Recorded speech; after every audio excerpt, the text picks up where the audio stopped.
So இந்த எண்ணமற்ற நிலை அப்படின்னு சொல்லுவாங்க, நோ தாட் ஸ்டேட், எதுவுமே யோசிக்காம இருக்கிறது. அதுக்கு தான் பர்டிகுலராக மெடிடேஷன் பண்ணுறோம். கரெக்டா? 24 ஹார்ஸ் ஏதாச்சும் ஒன்று யோசனை போயிட்டே இருக்கு. ஸோ ஃபிசிக்கலாகவும் நம்ம எந்த ஒர்க்கும் இல்லை, மென்டலாகவும் எந்த ஒர்க்கும் இல்லை. So everything is at rest. So நம்ம 5 சென்சஸ் எதுவுமே பேச மாட்டேங்கிறோம், எந்த பாடி மூமெண்ட்ஸும் இல்லை, மைண்ட்லும் எந்த தாட்ஸ் இல்லை. ஸோ அதுதான் நோ தாட் ஸ்டேட். ஸோ அப்போது எப்படி இருக்கும், எப்படி ஃபீல் பண்ணுறீங்க? எதுவுமே இல்லை, ஜஸ்ட் நீங்கள் மட்டும்தான், உங்களோட நீங்கள். ஹாப்பியாக ஃபீல் ஆகுதா? ஒரு தெரியாத ஒரு சந்தோஷம், ஒரு ரிலாக்ஸ்டு ஃபீலிங். எத்தனை பேருக்கு ரிலாக்ஸாக ஃபீல் பண்ணுறீங்க? சம்திங் காமாக இருக்குது, ஒரு பீஸ்ஃபுல்லாக இருக்குப்பா, அமைதியாக இருக்குது. அதுதான் நம்மளுடைய சகஜமான ஒரு ஸ்டேட், நேச்சுரல் ஸ்டேட். அந்த நேச்சுரல் ஸ்டேட்டை நம்ம மறுபடியும் டேஸ்ட் பண்ணுறோம். ஸோ நம்ம சின்ன குழந்தையா பிறக்கும்போது, அம்மா வயிற்றுக்குள்ளே இருக்கும்போது எந்த மாதிரி ஒரு நிலையில் இருந்தோமோ, குட்டி பாப்பாவாக இருக்கும்போது நம்ம எப்படி இருந்தோமோ, குட்டியாக இருக்கும்போது ரொம்ப யோசிக்க மாட்டோம். ஸோ நேச்சுரலாக அந்த ஹாப்பி ஸ்டேட், இந்த ஜாய்ஃபுல்லாக இருப்பாங்க every time, every second. But ஸ்லோவாக வளர வளர வளர கொஞ்சம் நம்ம மெச்சோர்டாக நிறைய விஷயம் தெரியுது, எக்ஸ்போஷர், நம்மளுக்கு தாட்ஸ் எல்லாமே வருது. நமக்குள்ள நாம போய் ஒரு டைம் ஸ்பெண்ட் பண்றோம். மெடிடேஷன் பண்ண பிறகு நம்ம ஒரு புது ஆங்கிள் பார்க்க முடியும். எத்தனை பேர் இதை எக்ஸ்பீரியன்ஸ் பண்ணிருக்கீங்க? Something different I can see in myself. So நம்மளுடைய செல்ஃப் அப்சர்வேஷன் யாரை பத்தி தெரியறது இல்ல, நம்மளை பத்தி நாம இன்னும் நல்லா தெரிஞ்சுக்கணும். நம்ம என்ன மாதிரி யோசிக்கிறோம், என்னென்ன சிச்சுவேஷன்ஸ்ல என்னென்ன தாட்ஸ் வருது, எங்க ரொம்ப ஓவரா யோசிக்கிறோம், எங்க ரொம்ப ஓவரா கவலைப்படுறோம், எதுக்கெல்லாம் சேடா ஃபீல் பண்றோம், நம்ம எப்படி ரியாக்ட் பண்றோம் ஒவ்வொரு விஷயத்துக்கும், நம்மளோட எமோஷன்ஸ் எப்படி இருக்கு, நம்மளோட ஃபீலிங்ஸ் எப்படி இருக்கு, இது எல்லாமே நமக்கு இன்னுமே நல்லா தெரிய வரும். நமக்குள்ளேயே நாம ஒரு பூத கண்ணாடி வச்சு நல்லா ஜூம் பண்ணி ஒவ்வொரு டீடைல்டா பார்க்கணும், எவ்ரி டீடைல். இந்த எவ்ரி டீடைல் உங்களுக்குள்ள என்ன நடக்குது அப்படின்றது நம்ம மெடிடேஷன்ல பண்றோம், பூத கண்ணாடி வச்சு பார்க்கிறோம். ஸோ நம்ம கிட்ட நமக்கு இருக்கிற அந்த ஃப்ரெண்ட்ஷிப், அந்த connection more and more strong. You know yourself more better. So நம்மளுக்கு நாம அந்த கனெக்ஷன் நல்லா இருந்தா மற்ற எல்லா விஷயத்தையும் ஈஸியா இன்னும் எஃபர்ட்லெஸ்ஸா பண்ணலாம். நம்ம கிட்ட இருக்கிற கனெக்ஷன் தான் நமக்கு மெயின். ஸோ அதுதான் இண்டிபெண்டன்ட் அப்படின்னு சொல்லுவாங்க. ஸோ இண்டிபெண்டன்ட்னா இங்க ஃபினான்ஷியல் இண்டிபெண்டன்ஸ் இருக்கு. நம்மளுடைய ஒரு வேலைக்கு போய் நம்ம ஒரு ஜாப் வாங்கி நம்மளே சம்பாதிச்சு நம்மளோட பிசிக்கல் நீட்ஸ் சாட்டிஸ்ஃபை பண்றது. பட் அதையும் தாண்டி ஒரு ஹாப்பினஸ்க்கு, ஒரு மோட்டிவேஷனுக்கு யாரோ ஒருத்தர் கிட்ட போனாதான் ஹாப்பினஸ், அவங்க கிட்ட பேசினாதான் மோட்டிவேஷன் தாண்டி நம்மளுக்கு நாமே அந்த பாசிட்டிவ் ஃபீல், ஒரு இன்னர் ஸ்பேஸ் கொடுக்கறது தான் மெடிடேஷன். ஸோ மெடிடேஷன்ல நிறைய பேர் யோசிப்பாங்க, இந்த மாதிரி யோசிக்காத நிலையெல்லாம் இருக்காங்க, யோசிக்காம எப்படி இருக்க முடியும், அந்த மாதிரி ஒரு ஸ்டேட் இருக்கா, அதெல்லாம் பண்ண முடியுமா அப்படின்ட்டு நிறைய பேருக்கு ஆச்சரியம். அது என்னன்னே தெரியாது. இந்த திங்கிங் மூலமா வெறும் நம்ம லாஜிக்கலா சில டெசிஷன்ஸ் எடுக்க முடியும். இப்போ ரெட் பிடிக்குதா கிரீன் பிடிக்குதுன்னா, okay what is your preference. இப்போ நீங்க ஒரு ஷாப்பிங் போறீங்க, ஒரு 10 ட்ரெஸ் இருக்கு, உங்களுக்கு எந்த ட்ரெஸ் என்கிட்ட இல்ல, எந்த கலர் என்கிட்ட இல்ல, எது சூஸ் பண்ணணும். இல்லைன்னா ஒரு மேத்ஸ் கொடுக்கும்போது ஓகே இந்த கால்குலேஷன் பண்ணி இதுதான் ஆன்சர். ஸோ லாஜிக்கலா திங்க் பண்ணி ஒரு டெசிஷன் எடுக்கிறது. ஒரு 10 விஷயம் கொடுத்தா ஸ்டெப் 1 எது வரும், ஸ்டெப் 10ல எனக்கு எது வரும், ஒரு ஆர்டர்ல போடுறது, சீக்வென்ஸ் பண்றது, குரூப்பா பிரிக்கிறது. ஸோ இந்த லாஜிக்கல் விஷயம் எல்லாம் நம்ம திங்கிங் மூலமா பண்ணுவோம். பட் இந்த திங்கிங்கை தாண்டி நிறைய விஷயம் இருக்கு. ஸோ நிஜமான இன்டெலிஜென்ஸ் திங்கிங்கை தாண்டி ஸ்டார்ட் ஆகும். ஒரு சின்ன ஃபேக்ட் சொல்றேன். நம்ம பாடிக்குள்ள செல்ஸ் தெரியுமா? பயாலஜில படிச்சோம். அந்த செல்குள்ள நியூக்ளியஸ் அப்படின்ற ஒன்று, அதுக்குள்ள டிஎன்ஏ அப்படின்ற ஒரு விஷயம் இருக்கு. டிஎன்ஏ எத்தனை பேருக்கு தெரியும்? எஸ். ஸோ இந்த டிஎன்ஏல நம்ம வந்து எடுத்து சயின்டிஸ்ட் பார்த்து அனலைஸ் பண்ணும்போது அதுல இருக்கிற இன்ஃபர்மேஷன் 6 lakh pagesல நிரப்புற மாதிரி அவ்வளோ இன்ஃபர்மேஷன் இருக்கும். Just a single strand of DNA அதை எடுத்து நம்ம டீகோட் பண்ணும்போது 600 pagesக்கு 1000 books பண்ணா எவ்வளோ இன்ஃபர்மேஷன் வருமோ அவ்வளோ இன்ஃபர்மேஷன் அந்த சின்ன ஸ்ட்ராண்ட்ல இருக்கு. ஸோ இது எல்லாமே திங்கிங்க்கு அப்பாற்பட்டது. நம்ம பாடியில் எத்தனையோ விஷயங்கள் நடக்குது effortless-ஆ every second. So many reactions, body reactions. எவ்வளவு சிஸ்டம்ஸ் இருக்கு பாடிக்குள்ள, இது effortless-ஆ நடக்குது. ஸோ இது எல்லாமே திங்கிங்கை தாண்டி இருக்கிற விஷயங்கள், ட்ரூ இன்டெலிஜென்ஸ். ஸோ இது கொஞ்சம் கொஞ்சமா நம்ம மெடிடேஷன்ல அந்த நோ தாட் ஸ்டேட்க்கு போகும்போது நம்ம எக்ஸ்பீரியன்ஸ் பண்றோம். இது நிஜமான கிரியேட்டிவிட்டி. இன்னொரு ஃபேக்ட் என்னன்னா, பெரிய பெரிய சயின்டிஸ்ட் என்ன சொல்லியிருக்காங்க, ஆல்பர்ட் ஐன்ஸ்டைன் அந்த மாதிரி அவங்க என்ன சொல்லியிருக்காங்கன்னா, நான் அந்த ஒரு பாயிண்ட், அந்த பிரேக் த்ரூ அப்படின்னு சொல்லுவாங்க, அவங்க ஒரு கண்டுபிடிச்சிருப்பாங்க ஒரு சயின்டிபிக் ஒரு இன்வென்ஷன், அந்த ஹையஸ்ட் பிரேக் த்ரூஸ் எல்லாமே கூட எனக்கு வந்து அந்த நோ தாட் ஸ்டேட்ல இருந்து தான் கிடைச்சிருக்கு அப்படின்னு அவர் சொல்லியிருக்காங்க. So this is not only for Albert Einstein, for many people. இந்த கிரேட்டஸ்ட் இன்வென்ஷன் எல்லாமே கூட எந்த யோசனையும் இல்லாம ஒரு அமைதியா இருக்கும்போது டக்குன்னு அவங்களுக்கு ஒரு செகண்ட்ல ஒரு ஸ்பிளிட்ல அவங்களுக்கு தோணுன விஷயங்கள் தான் நிறைய பெரிய பெரிய விஷயங்கள். அதுவும் இல்லாம இந்த மியூசிஷியன்ஸ், இந்த ஆர்ட் இதெல்லாமே பண்றவங்க, அந்த ஆர்ட் எல்லாம் கூட அவங்களுக்கு தெரியாமலே அன்கான்ஷியஸா அவங்க ஒரு பீஸ்ஃபுல்லான ஸ்டேட்ல இருக்கும்போது தான் அந்த கிரியேட்டிவிட்டி அப்படின்றது வருது. சம்வேர் அவங்க ஸ்லீப்ல, ஸோ ஸ்லீப்லயோ ட்ரீம்ஸ்லயோ அவங்களுக்கு கனெக்ட் ஆகிற விஷயங்கள், அமைதியா இருக்கும்போது அவங்களுக்கு கனெக்ட் ஆகிற விஷயங்கள், இந்த விஷயங்கள்ல இருந்துதான் அவங்க வந்து ஒரு மியூசிக் டியூனை கிரியேட் பண்றாங்க, ஒரு விஷயத்தை வந்து கிரியேட் பண்றாங்க, கிரியேட்டிவான விஷயங்கள். ஸோ இது எதுவுமே அவங்க லாஜிக்கலா யோசிச்சு பண்ற இது கிடையாது. திங்கிங் தாண்டி ஆட்டோமேட்டிக்கா தானா வர விஷயங்கள். அதுதான் உண்மையான ஒரு இன்டெலிஜென்ஸ். அதுதான் நம்ம மெடிடேஷன்ல கொஞ்சம் கொஞ்சமா சின்ன சின்ன டோஸா நம்ம எக்ஸ்பீரியன்ஸ் பண்ணிட்டு இருக்கோம் ஒவ்வொரு நாளும். மெடிடேஷன்ல என்ன ஆகுதுன்னா, நம்மளுடைய பிரசன்ட் மூமெண்ட்ல இப்போ இருக்கும். டைம் இஸ் ப்ரெஷியஸ் அப்படின்னு சொல்லுவாங்க. ஆனா இங்க நம்ம என்ன புரிஞ்சுக்கணும்னா, டைம் ப்ரெஷியஸ் இல்ல, பட் அந்த பிரசன்ட் மூமெண்ட், இப்போ இருக்கிற நொடி, அது ப்ரெஷியஸ். இந்த பாஸ்ட் அண்ட் ஃபியூச்சர் அப்படின்றது நம்ம மைண்ட்ல வச்சிருக்கிற ஒரு விஷயம் தான். அது ஆக்சுவலா எக்ஸிஸ்ட் இல்ல, ஆக்சுவலி டசன்ட் எக்ஸிஸ்ட். கடந்த காலம் நிகழ்காலம் அப்படின்றது ஒரு கதையா நமக்குள்ள நம்ம மைண்ட்ல வச்சிருக்கிறோமே தவிர அது ஆக்சுவலா இல்ல.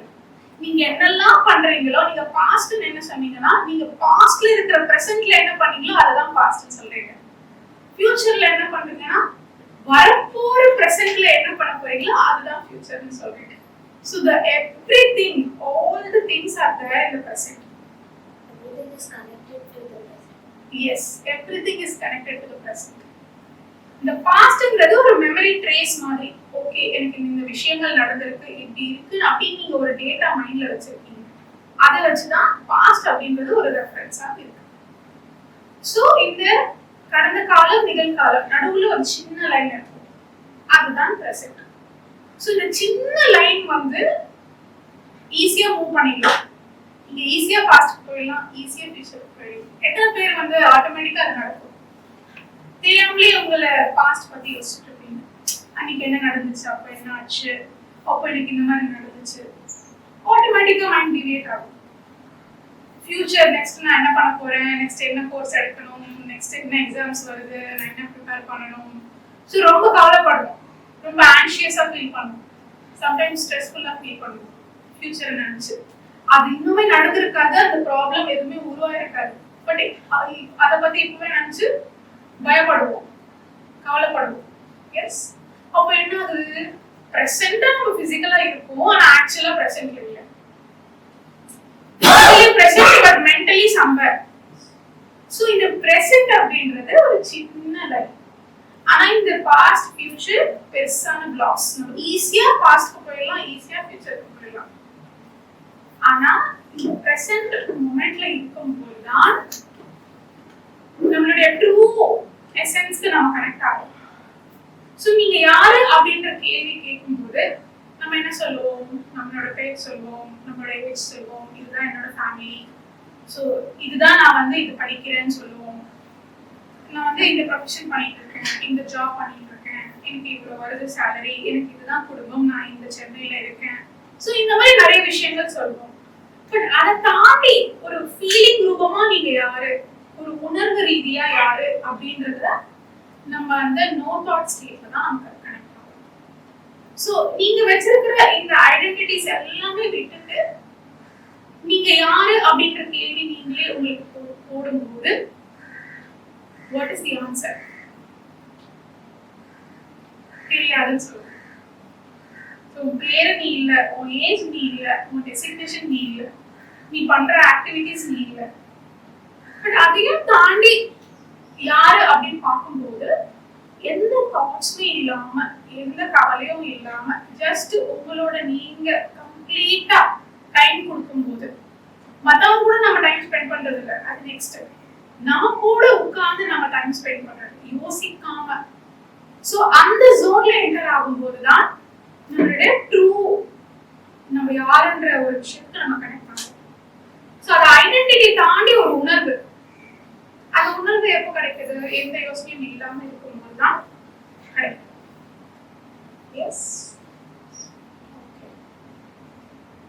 அடுத்ததாக நம்மளுடைய இமோஷன்ஸ் எப்படி ஹேண்டில் பண்றது? ஃபர்ஸ்ட் வந்துட்டு நம்மளுடைய பாடி சென்சேஷன்ஸ் அப்சர்வ் பண்றது தான் ஃபர்ஸ்ட் ஸ்டெப். அதையும் நம்ம கொஞ்சம் கொஞ்சமா கவனிக்கலாம். நம்ம உட்காரும்போது, எதுவுமே பண்ணாம உட்காரும்போது நம்ம பாடியில என்னென்ன வந்து மூமெண்ட்ஸ், என்ன ரியாக்ஷன்ஸ், எப்படி ஃபீல் ஆகுது பாடி, இதெல்லாம் ஃபீல் பண்ணுவீங்க. Maybe your heartbeat, what is happening, so அந்த பிரெத் அப்சர்வ் பண்ணுவீங்க. ஸோ இதெல்லாமே யூ கேன் அப்சர்வ். அடுத்ததாக உங்களோட தாட்ஸ் அப்சர்வ் பண்றது. ஸோ மெடிடேஷன்ல நிறைய தாட்ஸ் வருது. ஸோ நீங்க உட்கார்ந்து அந்த தாட்ஸை வந்து கவனிக்கும் போது அந்த தாட் இருக்காது. நீங்க எப்பயாச்சும் ட்ரை பண்ணிருக்கீங்களா? தாட்டை வந்து நீங்க அப்சர்வ் பண்ணா அந்த தாட் இருக்காது. So this is another way. So நம்ம ஏன் பிரெத் அப்சர்வ் பண்றோம்? நிறைய தாட்ஸ் வருது, பட் அந்த தாட்ஸ் மேல அட்டென்ஷன் போகாம பிரெத் அப்சர்வ் பண்றோம். பட் அதுவே என்ன தாட் வருது, நான் என்ன யோசிக்கிறேன், நீங்களே சும்மா நீங்க எப்படி ஒரு மூவி பாக்குறீங்களோ கண்ணை மூடிட்டு உங்களுக்குள்ள என்ன நடக்குது, என்ன யோசனை வருது நீங்களே வந்து பாக்குறீங்க. அப்படி பார்க்கும்போது எண்ணங்கள் வராங்க. That is the power of observation. நம்ம ஜஸ்ட் உட்கார்ந்து பார்க்கிறோம். மெடிடேஷன் அதுதான் so simple. ஒரு மூவி நம்ம பார்க்கறோமா? யாரெல்லாம் மூவி பார்ப்பீங்க? எஸ், எல்லாரும் பார்ப்போம். எஸ், அங்க ஏதாவது எஃபர்ட் போடுறீங்களா? ஐயோ எனக்கு கஷ்டமா இருக்கு, நான் இந்த சீன் பார்க்கணும், நான் இதை வந்து ஞாபகம் வச்சுக்கணும், அடுத்து என்ன பாட்டு வருது, இந்த சீன் வந்து நான் வந்து கரெக்டா ஞாபகம் வச்சுக்கணும், இதையும் கனெக்ட் பண்ணணும், அங்க ஏதாவது எஃபர்ட்ஸ் போடுறோமா? இல்ல, so effortless. அதேதான் மெடிடேஷன். அங்க வந்து மைண்ட் என்டர்டெயின் ஆகுது, இங்க மைண்டையும் தாண்டி மைண்டை வந்து அமைதிப்படுத்தி இது ஒரு வேற லெவல் என்டர்டெயின்மெண்ட் வச்சுக்கோங்க. Next step. ஸோ இங்கேயும் நம்ம கண்ணை மூடிட்டு ஜஸ்ட் நாம விட்னஸ் பண்றோம். So first step thoughts. So thoughts எங்க இருந்து வருது? anyone? எங்க இருந்து தாட்ஸ் வருது? நீங்க வெளியில இருந்து பாக்குறதுல தாட்ஸ் வருது. சோ நீங்க எங்க இருந்து யோசிக்கிறீங்க? தாட்ஸ் வேற, தாட்ஸ் எங்க எக்ஸிஸ்ட் ஆகுது? எங்க இருக்கு தாட்ஸ்? சும்மா சொல்லுங்க. தலையில இருந்து வருது, உள்ள இருந்து வருது தாட்ஸ். அதுதான் ஜெனரல் அண்டர்ஸ்டாண்டிங். பட் ஆக்சுவலா கவனிச்சு பார்த்தீங்கன்னா நம்ம யோசிக்கிறோம், நம்ம மைண்டுக்குள்ள இருந்து வருது அந்த ஒரு வியூல தான் இருக்குமே. ஆனா தாட்ஸ்ங்கிறது நீங்க எங்க உங்க கவனத்தை வைக்கிறீங்களோ அதுதான் தாட். தாட்ங்கிறது எங்கேயும் உள்ள இருந்து வரல, எங்க இருந்து ஒரு இடத்துல இருந்து ப்ரொடியூஸ் ஆகுறது இல்லை. நீங்க எங்க உங்களுடைய அவேர்னஸ் வைக்கிறீங்களோ அதுதான் ஒரு தாட்டா ஃபார்ம் ஆகுது. ஒரு தாட்னா அப்போ உங்களோட கவனத்தை நீங்க அங்க வைக்கிறீங்க, அது தாட்டா ஃபார்ம் ஆகுது. சோ உங்களுடைய எனர்ஜி நீங்க எங்க டைரக்ட் பண்றீங்களோ அதுதான் யோசனை. சோ அந்த எந்த இதுக்குமே ஃபீட் ஆகாம, ஓகே நான் எதுக்குமே அட்டென்ஷன் தரல, நான் எது மேலயும் எனர்ஜி ஃபோக்கஸ் பண்ணல, எல்லா எனர்ஜியும் again back to myself, I am not putting it anywhere அப்படின்ற ஒரு ஜோன்ல இருக்கும்போது தான் meditation. So that is not something உங்க மைண்ட்ல இருந்து வருதோ இல்ல கண்ணுல இருந்து வருதோ இல்ல காதுல இருந்து வர விஷயம் இல்லை. Okay, yes. ஸோ ஃபர்ஸ்ட் நம்ம தாட்ஸ் அப்சர்வ் பண்ணணும், அது ஃபர்ஸ்ட் ஸ்டெப். ஸோ நீங்க மெடிடேஷன்ல ஆட்டோமேட்டிக்கா நடக்கும். நீங்க சைலண்டா இருக்கும்போது நான் இவ்வளவு யோசிக்கிறேன்னா, நிறைய பேர் சொல்லுவாங்க எனக்கு ரொம்ப தாட்ஸ் வருது, என்னால லைக் நோ தாட் ஸ்டேட்கே போக முடியல. பட் அட்லீஸ்ட் என்ன யோசிக்கிறாங்க அப்படின்றது தெரியல. இப்போ நீங்க மெடிடேஷன்ல உட்காரலன்னா என்ன நடக்குது உள்ளன்னே தெரியாது. பட் நீங்க உட்காந்து you sitting with your self, you facing your self. So உட்காந்து பார்க்கும்போது இத்தனை நம்ம யோசிக்கிறோமா, இத்தனை தேவையில்லாத விஷயங்கள 10 வருஷத்துக்கு முன்னாடி என்னமோ நடந்ததெல்லாம் வருது. so many thoughts. So first நமக்குள்ள அட்லீஸ்ட் நம்ம யோசிக்கிறோம் அப்படின்ற ஒரு ஐடென்டிஃபிகேஷன் வரும். அடுத்ததா நம்மளுடைய ஃபீலிங்ஸை அப்சர்வ் பண்ணணும். எப்படி இருக்கு நம்மளுடைய ஃபீலிங் இந்த சிச்சுவேஷன்ல? ஹாப்பியா ஃபீல் பண்றோமா, டல்லா இருக்கோமா, நம்மளோட மூட் எப்படி இருக்கு? மூடுக்கும் அதுக்கு பின்னால இருக்கிற root cause again is different. ஏதோ ஒரு தெரியல, ஒரு டல்லா ஃபீல் பண்றேன், எவ்வளோ லோவா ஃபீல் பண்றேன், அவ்வளோ ஹாப்பியா இல்லை இன்னைக்கு, ஏன்னு தெரியல அப்படின்ற ஒரு ஃபீலிங் ஃபர்ஸ்ட் அப்சர்வ் பண்ணணும். ஓகே, எனக்கு இந்த மாதிரி ஃபீல் ஆகுது. அடுத்தபடியா நெக்ஸ்ட் அந்த ஃபீலிங் எதுக்கு வருது, நான் ஏன் இப்போ பேட் மூட்ல இருக்கேன், பின்னால என்ன ரீசன்? ஸோ அந்த ரீசன் நீங்க அனலைஸ் பண்ண மாட்டீங்க, யோசிக்க மாட்டீங்க, லாஜிக்கலா திங்க் பண்ண மாட்டீங்க. பட் உங்களுக்கு நீங்களே புரிய வரும். அந்த மேக்னிஃபையிங் கிளாஸ் ஜூம் பண்ணி ஈச் அண்ட் எவ்ரி டீடைல் நம்ம பார்க்கலாம். ஸோ ஃபர்ஸ்ட் நம்ம பாடி சென்சேஷன்ஸ், நம்ம தாட்ஸ், அப்புறம் நம்ம feelings, bad mood, good mood, but அந்த மூடை தாண்டி எஸ் எமோஷன்ஸ், நெக்ஸ்ட் இருக்கிற எமோஷன்ஸ். ஓகே, ஸோ பேட் மூட்னா எங்கேயும் எனக்கு இந்த எமோஷன் இருக்கு, அதனால தான் இந்த பேட் மூட் வருது. அது கோவமா இருக்கலாம், ஜெலசியா இருக்கலாம், வெறுப்பா இருக்கலாம், இரிட்டேஷனா இருக்கலாம், ஃப்ரஸ்ட்ரேஷனா இருக்கலாம், ஸ்ட்ரெஸ்ஸா இருக்கலாம், பயமா இருக்கலாம். so many emotions. ஸோ அதுக்கு பின்னால இருக்கிற என்ன எமோஷன் அப்படின்றது ஃபர்ஸ்ட் பார்க்கணும். ஸோ இதெல்லாம் நீங்க அப்சர்வ் பண்ணிட்டீங்கனாலே ஓரளவு you are in control of it. இப்போ திங்கிங் ஸ்டாப் பண்ணிட்டா ஐயோ நோ தாட் ஸ்டேட்ல நம்ம எதுவுமே யோசிக்க முடியாது, நம்ம எதுவுமே பண்ண முடியாதா? ஏன்னா யோசனை பொறுத்து தான் நிறைய விஷயங்கள் இருக்கு. இப்போ நான் ஒன்று கிரியேட் பண்ணணும், ஒரு சாஃப்ட்வேர் ப்ரோக்ராம் எழுதணும், கம்ப்யூட்டர் கோட் எழுதணும்னா நான் யோசிக்கணும்ல. அப்போ நீ மெடிடேஷன்ல இருக்கும்போது அப்போ அந்த திங்கிங் கெப்பாசிட்டியே போயிடுமா அப்படின்னு கேட்பாங்க. திங்கிங் கெப்பாசிட்டி போயிடாது, தேவையில்லாத யோசனை போயிடும். தேவையானதுக்கு மட்டும் யோசிச்சு தேவையில்லாதது எல்லாம் அந்த நாய்ஸ் சொல்லுவாங்க. ஒரு எடிட்டிங் பண்ணும்போது நீங்க கேள்விப்பட்டிருப்பீங்க, நாய்ஸ் சவுண்ட்ல தேவையில்லாத டிஸ்டர்பன்சஸ். உங்களுக்கு அந்த சாங் பாடுற ஃப்ரீக்வன்சி மட்டும்தான் வேணும், மற்றதெல்லாம் தேவையில்லாததெல்லாம் நாய்ஸ், அதெல்லாம் கேன்சல் பண்ணணும். ஸோ அந்த நாய்ஸ் மட்டும் வச்சுக்கிறது தான் மெடிடேஷன். தேவையில்லாத யோசனை